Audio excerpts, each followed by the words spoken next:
The rhythmic clatter of the train wheels was usually a soothing lullaby for Sarah, but tonight, it felt like a relentless countdown. She was the only passenger in the carriage.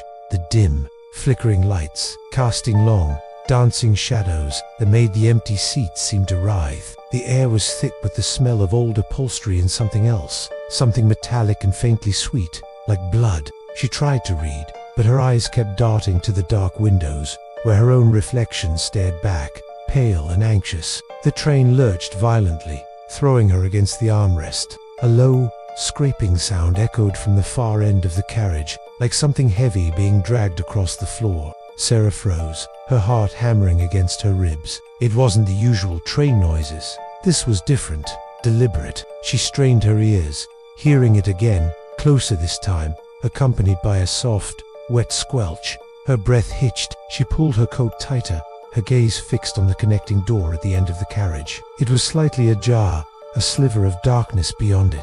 A faint, almost imperceptible thump came from behind the door, followed by a soft, ragged sigh. The scraping sound resumed, louder, closer, moving steadily towards her. It was coming from inside the train, from the next carriage over. She could hear a low, raspy breathing now, a sound that seemed to fill the entire space, suffocating her. Suddenly, the lights in her carriage flickered, then died, plunging her into absolute darkness. The only light was the faint, sickly glow from the emergency exit signs. In that brief moment of darkness, she heard a distinct clink of metal against metal, and then the sound of the connecting door slowly creaking open. A shadow, impossibly tall and gaunt, fell across the floor of her carriage, illuminated by the faint red glow. And then, a low, guttural chuckle filled the silence, closer than she could have imagined.